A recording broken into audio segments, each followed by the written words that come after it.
আজকে তুমি এখানে তাজা বয়ান শুনতেছো, কালকে হতে পারো তুমি মরা লাশ।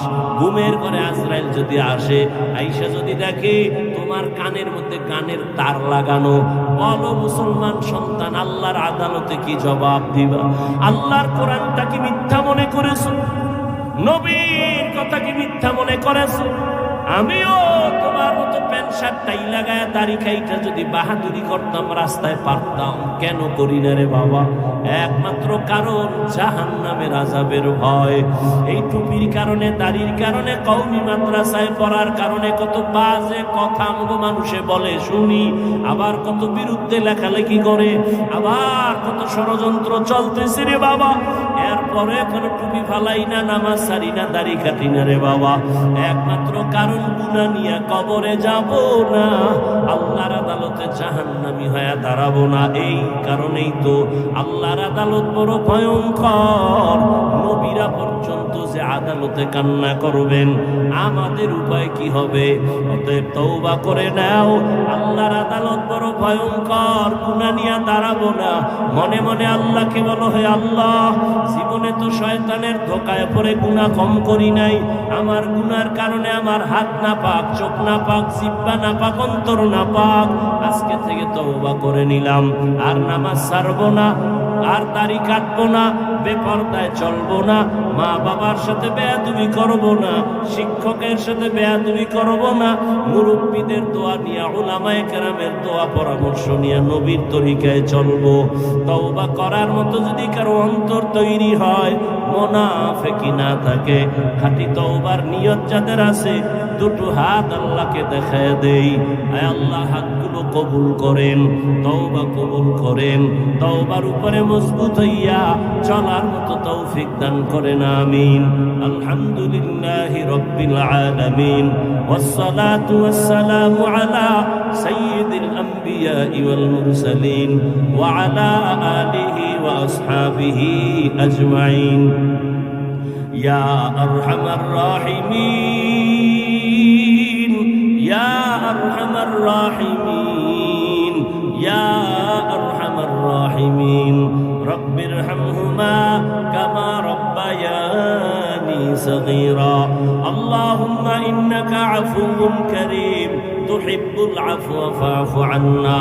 আল্লাহুম্মা ইন্না নাসআলুকা রিযাকা ওয়াল জান্নাহ ওয়া নাউযু বিকা মিন সাখাতিকা ওয়ান নার। এক মোবাইল দিয়ে দিছে বেঈমানের বাচ্চাগুলো, এখন সারা রাতে মোবাইলের হক আদায়ে ব্যস্ত। আল্লাহর কাছে এটা তো কইতে আর বোঝে, আল্লাহ মাইয়া বললাম বউ না হইল মোবাইলের হকটা আদায় করছে। হই আমি মাঝে মাঝে উদাহরণ দেই না, রমাজানে দেখবেন ইফতারির সময় রোজাদারের আগে বেরোজাদার দুই সাইডটা ঢুকতে পারলে হোমানে আজান আছে 5 মিনিট বুট খায়। কি বুট খাও কেন? রোজা রই নাই, আব্বা এরা না আমিও। এরা যে খাওয়ান শুরু করছে আর বন্ধ নাই, ফাঁকে ফাঁকে খাইতেছে। ইমাম সাহেব নামাজও বইরা দেখে এখনো খায়। নামাজ জীবনে পড়ি নাই, বাবাও পড়ে নাই, তো ইফতারি কেন খাও? কিয়ামতের দিন আল্লাহ নাকি অনেক রাগ নিয়ে দাঁড়াবেন আদালতে। ধমক দিয়া যদি বলেন, এই বেঈমান, রোজা রাখছুনি রাখি নাই, নামাজ পড়ছুনি পড়ি নাই, আল্লাহ যদি বলি এই ফালা ইফতারিটাও কি খাইতে পারলি না? এই উসিলায় যদি একটু লাইন পাওয়া যায়, হয়েছে এক চোরার ঘরের চোরা বেয়াদব, ছবি তোলার জন্য ভাগল। একজনে কান্দে হাত দিয়ে কয়, হুজুর একটা সেলফি। কেন? কয় যদি আল্লাহ উসিলা মাফ করে। গুনার সহযোগিতা তো আমি করতে পারি না। অথচ মোনাজাতের পরে হাজার হাজার মানুষের সামনে কষ্ট স্বীকার কইরা বইয়া বইয়া আবার মুসাফা করি, এটা কারো চোখে বাজে না? ওই হারুন রশিদের স্ত্রী জুবায়েদা বাইতুল্লাহর কিনার স্বপ্নে দেখে, বাইতুল্লাহর কিনারায় দাঁড়ানো আছে, আর চতুর্দিক থেকে মানুষ এসে জুবায়েদার সাথে খারাপ আচরণ করতেছে, জিনা করতেছে। বুঝেননি কিছু? না ঘুমাইতেছে? জুবায়দা কই দাঁড়ানো? স্বপ্ন দেখতেছে বাইতুল্লাহ দাঁড়ানো, আর চারদিকে মানুষ কি করতেছে? অপকর্মের জন্য পাশে এসে দাঁড়ায় গেছে, অন্যায় করতেছে। স্বপ্নের ব্যাখ্যা তো সবাই দিতে পারে না। একজনের স্বপ্ন দেখছে মরা লাশের সামনে আব্বাজান, নবী পিছনে সেই ইমাম, জানাজার ইমাম হে, নবী পিছনে মুক্তাদি। স্বপ্নের ব্যাখ্যা একজনের চাইছে তোর বাপে মরে গেছে, খবর লও, যাই যাই শীতপটে মরে গেছে। কারণ নবীর সামনে ইমামতি কারো জায়েজ নাই, হারাম। জুবায়দা স্বপ্ন দেখা স্বপ্নের ব্যাখ্যা করনেওয়ালা একজন বিজ্ঞ বড় আলেমের কাছে চলে গেল। স্বপ্নের ব্যাখ্যাকারী ডাক দিয়া কয়, কে স্বপ্ন দেখিছে? বলে, বিশ্বের একজন রাষ্ট্রনায়কের স্ত্রী, রাজরানী জুবায়দা। কয়, ওর কপাল সান কপাল্লা জুবায়দা। ও যে স্বপ্ন দেখছে বাইতুল্লাহর কিনারায় দাঁড়ানো আর চারদিকের মানুষ জেনা করে, এই জুবায়দার হাতের টাকা দিয়া বাইতুল্লাহর পাশে এমন খেদমত হবে যেই খেদমতের অংশে সবাই দুনিয়ার মানুষ গ্রহণ করবে। ইসান কপাল জুবায়দার। ঠিকই জুবায়দা নিজের টাকা দিয়া, সরকারি টাকা না, স্বামীর টাকা না, নিজের টাকা দিয়া জুবায়দা বাইতুল্লাহ মানুষ পানি পায় না, নহর খনন করলো। আজও মক্কা নগরীতে নহরে জুবায়দা নামের সে নহরের দেওয়াল আছে। এই জুবায়দার 100 কাজের মহিলা, 100 কয়শো? এই জুবায়দার কাজের মহিলা 5 ওয়াক্ত নামাজ পড়ে, কোরআনে হাফেজা, 100 নারী সবাই। জুবায়দা শিডিউল করে দিছে, আমার বাড়িতে যেন 24টা ঘন্টার সেকেন্ডে সেকেন্ডে কোরআন তেলাওয়াত হয়। তুমি আধা ঘন্টা করবা, এরপরে কাজে যাও। বাকি আধা ঘন্টা তুমি, এরপরে তুমি কাজে যাও। বাকি আধা ঘন্টা তুমি, এরপরে তুমি কাজে যাও। এইভাবে 100 জনের সিরিয়াল এমন ভাবে দিছে 24টা ঘন্টা জুবায়দার বাড়ি কোরআন তেলাওয়াতের আওয়াজ। আমগো কাজের মহিলা গুফ হয় কি? কাজের মহিলা বাদ দেন, আমগো ম্যাডাম গুফ হয় কি? সারা এলেমের সম্মান তো এমনই হয়। এবার 9 বছরের বালক ডাক দিয়ে কয়, সাহেব জাহাপনা প্রশ্নটা আবার করেন। বলে, প্রশ্ন হলো আমি জান্নাতি হারুন রশিদ নাকি জাহান্নামী? বালক বলে, আমাকে একটা প্রশ্নের জবাব দেন। খুব খেয়াল করেন। কি বলে, আপনার জীবনে এমন কোনো অবস্থা হইছে নি যেই অবস্থাটার মধ্যে আপনি চাইলে গুনাহ করতে পারতেন কিন্তু এমনেই করেন নাই? কারো ভয় না, এমনেই আল্লাহর মহব্বত নিয়ে করেন নাই? বলে, হ্যাঁ, আমার জীবনে এমন সুযোগ হয়েছে আমি চাইলেই গুনাহ করতে পারতাম, আমার মালিকের ভয় আমি ইচ্ছা করে গুনার সুযোগ পাইয়াও গুনাহ করি নাই। বালক বলে, আল্লাহর জাত ও সিফাতের সাক্ষী রেখে বলছি, আপনি নিশ্চিত জান্নাতি। কয় বছরের বালক? এই যে বালকে ফতুয়া দিছে, হুজুর কে উপায় আছে? হুজুরের একা কইলে কেমনে তারা? এই বালক কেমনে বলল? এই বালক কেমনে বললা? দলিল দাও। বালক বিনয়ের সাথে আদবের সাথে বললেন, দলিল নেন কোরআন থেকে। ওয়া আম্মা মান খাফা মাকাম রাব্বিহি ওয়া নাহান নাফসা আনিল হাওয়া ফাইন্নাল জান্নাতা হিয়াল মাওয়া। হর কে দারাত খাউফে হকদার দিল মাদাম জান্নাতুল মাওয়া দেহাদুরা মাকাম। আল্লাহ বলেন, আমার আদালতে দাঁড়াইয়া হিসাব দেওয়ার ভয়। যেই ব্যক্তি গুনাহ থেকে নিজেকে বাঁচাবে, ও নবী জানায় দেন তার ঠিকানা আমি জান্নাত দান করব। আতিনা ফি দারে দুনিয়া না হাসান, আতিনা ফি দারনা হাসান, ইয়া দিয়াসাল মুস্তাগীসিন হদিনা লফতিখারা বিল উলুমে ওয়াল গিনা। হর গড়ি দেনে को तू तैयार है, जो न मांगे उससे तू बेजार है। জবাব কে দিল? 9 বছরের বালক। এত বড় সান কপাল্লা বালকটা কে? এই কপাল কার? এই এলেমের ভান্ডার, রে এই বাচ্চাটারে এলেমের ভান্ডার দিলেন এমন বাচ্চাকে। এজন্যই তো আমার আল্লাহ এলেমের ভান্ডার নিজের কাছে জমা রাখছেন। আমি মনে করি অনেক বড় আমি আলেম, অনেক বড় বক্তা। কত বড় বক্তা, কত বড় বক্তা। কয় তুমি কি সাহাবায়ে কেরামের থেকে বড় মুফতি, বড় মুহাদ্দিস, বড় মুফাসসির? কয় না। তাহলে এই বড়র ভ্যালু কি? তোমার বড়াই তো এক জায়গায় ব্রেক হয়ে যাবে না, ওই বড়াইয়ের কোনো লাভ নাই। এই বড়াই করে লাভ কি? যে এক জায়গায় গিয়া ধাক্কা লেগে ব্রেক হয়ে যাবে। যত বড় মুফতি, যত বড় মুহাদ্দিস, যত বড় বক্তা হই না কেন, সাহাবাদের সাথে তুলনাই হবে না। আবার সাহাবায়ে কেরাম কত বড়, কত বড়, কত বড় এলেমওয়ালা, আমার নবীর সমান।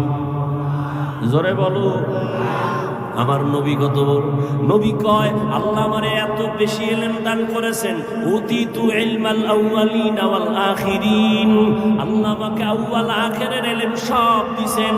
আদমের যা দিবেন ওটাও আমারে দিবেন, মুসা নবীরে যা দিবেন ওটাও আমাকে দিবেন, ঈসা নবীকে যে ইলম দিবেন তা আল্লাহ আমাকেও দিয়েছেন, ইব্রাহিম নবীরে যা দিবেন তাও আমারে দিবেন। আর আল্লাহ আমারে এত দেন কেন? দেন কেন? আল্লাহ আমারে বেশি আদর করে। মুসা নবী আল্লাহর বন্ধু, ঈসা নবী আল্লাহর বন্ধু, ইব্রাহিম আল্লাহর বন্ধু, ইসমাইল আল্লাহর বন্ধু, দাউদ নবী আল্লাহর বন্ধু, নূহ নবী আল্লাহর বন্ধু, আমি মুহাম্মদ আল্লাহর বন্ধু। তবে ব্যবধান, সব নবী রাসূল আমার আল্লাহ তাআলার আশিক, আর আমার আল্লাহ নিজে হলেন মুহাম্মদের আশিক। ওগো নবীর উম্মতেরা,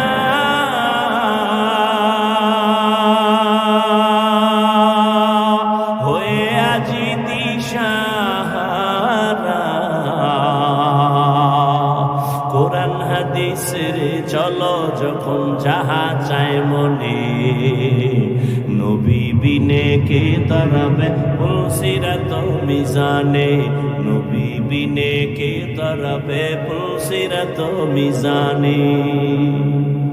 এরে নবীর আশিক, নবী বলেন আল্লাহ আমাকে আউয়াল আখিরের ইলম দান করেছেন। তার মানে কম না বেশি? ও ভাই ধৈর্য ধরলে কিছু কই, নাইলে সাইরে দেন।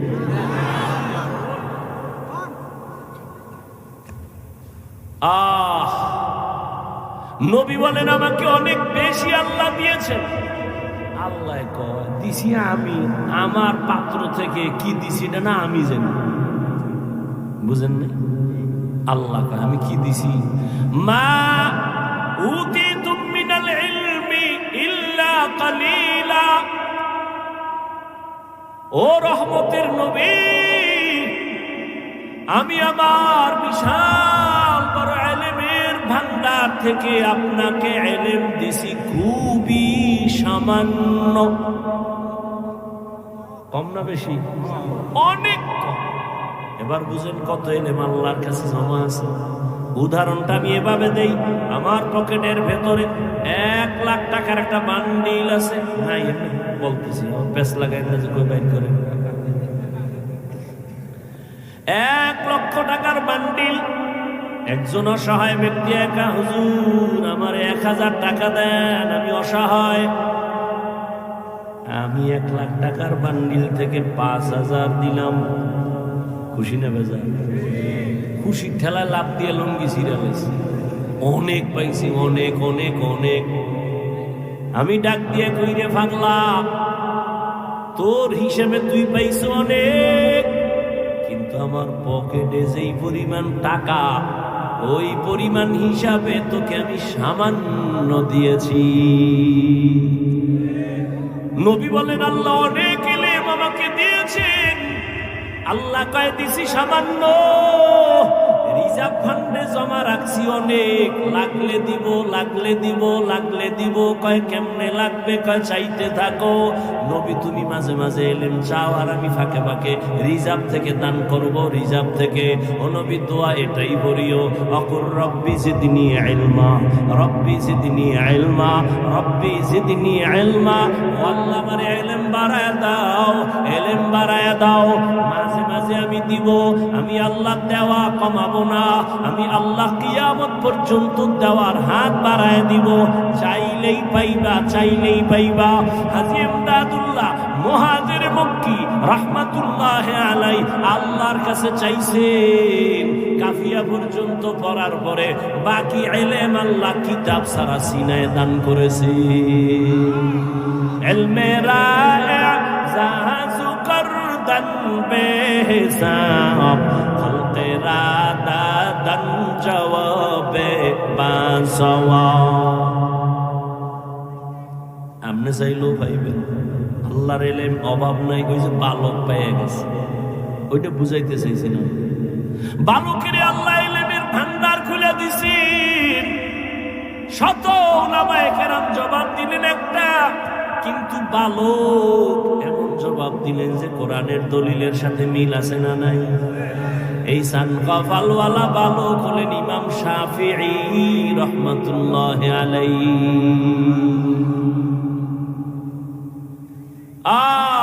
وأما من خاف مقام ربه ونهى النفس عن الهوى فإن الجنة هي المأوى। গতকাল আর তার পরশুদিন আমি জিরি মাদ্রাসায় হাজারো তালিবুল ইলমদের বলেছিলাম, ও ছাত্র ভাই, এলেম কিন্তু দুই লাইনে আসে, কোনটা নিবা? নবী বলেন এমন এলেম দিও যে এলেমের দ্বারা যেন আমি উপকৃত হই। আল্লাহুম্মা ইন্নী আসআলুকা ইলমান নাফিআ, আল্লাহুম্মা ইন্নী আসআলুকা ইলমান নাফিআ। এমন এলেম তুমি আমাকে দিও যেই ইলম নবী পাইছেন। ও আল্লাহ ওই ইলম দাও যে ইলমের দ্বারা আমার উপকার হবে, উম্মতের ফায়দা হবে। আমার ইলম দিয়া যদি আমার আদব শিখতে না পারি, এই ইলম ইলমে নাফি না। আমার ইলম যদি আমাকে বিনয় করতে না পারে, ওই ইলম ইলমে নাফি না, উপকারী ইলম না, এটা ইবলিসি ইলম। আমার ইলম যদি আমাকে খালি ফুলায় ফুলায়, বড় বড়, আনা খায়রুম মিনহু আনা খায়রুম মিনহু, আমি সবার থেকে ভালো, সবার থেকে ভালো, এটা মদিনার ইলম না, এটা ইবলিসের ইলম। ও ছাত্র বাবারা, কলিজার টুকরা তালিবুল ইলম, ইলম যদি চাও, আল্লাহর কাছে রহমতের নবী যদি দোয়া করেন, ইন্নী আসআলুকা ইলমান নাফিআ, ইলম দিয়া যদি ওস্তাদের দোয়া নিতে না পারো, ওই ইলম তো ইলমে নাফি না। ইলমের দ্বারা যদি মা বাবার থেকে দোয়া নিতে না পারো, ওই ইলম তো ইলমে নাফি না। ইলমের দ্বারা যদি মানুষের সাথে ভালো আচরণ দেখাইতে না পারো, ওই ইলমটা ইলমে নাফি না, এটা উপকারী ইলম না, এটা ধ্বংস করার ইলম। আর ধ্বংস হয়েই যাইতেছে, টের পায় না। এখানে বৈশাই কিন্তু বলছিলাম, বাচ্চা কেন অসুস্থ তোমার? বাচ্চা তো শিশু বাচ্চা গুনাহ করে না, অসুস্থ কেন? তোমার গুনার শাস্তি চলতেছে, তুমি টের পাও না। ইলমে নাফি দান করেন আল্লাহ, আমাদের ইলমে নাফি দান করেন। আমিনও কয় না। ইমাম শাফিঈকে আল্লাহ ইলমে নাফি দান করেছেন। ইমামে আযম আবু হানিফা রাহমাতুল্লাহি আলাইহি ইলমে নাফি আল্লাহ দান করেছেন। অল্প ভাই, অল্প, সামান্য, কিন্তু আল্লাহ শয়তানি ইলম না, মদনী ইলম চাই। হ্যাঁ, ইলমে নববী চাই, যে ইলম দ্বারা আমি উপকৃত হব, যে এলেম আমাকে সম্মান দিবে, আমাকে বিনয়ী করবে, আমাকে তাওয়াজু আলা বানাবে, আমাকে কিবির মুক্ত করে দিবে, আমাকে গুনাহ মুক্ত করে দিবে, আল্লাহর পরিচয় আমাকে এনে দিবে, আল্লাহর মারিফতের আমি ভান্ডার খোলা পাবো। ওই ইলমে নাফে আমি চাই। আমার ইলম দিয়ে যদি অহংকারী করে মা বাবার সাথে বেয়াদবি করি, এটা ইলম তো ইলমে নববী না। আল্লাহর আদালতে দাঁড়াইয়া হিসাব দেওয়ার ভয়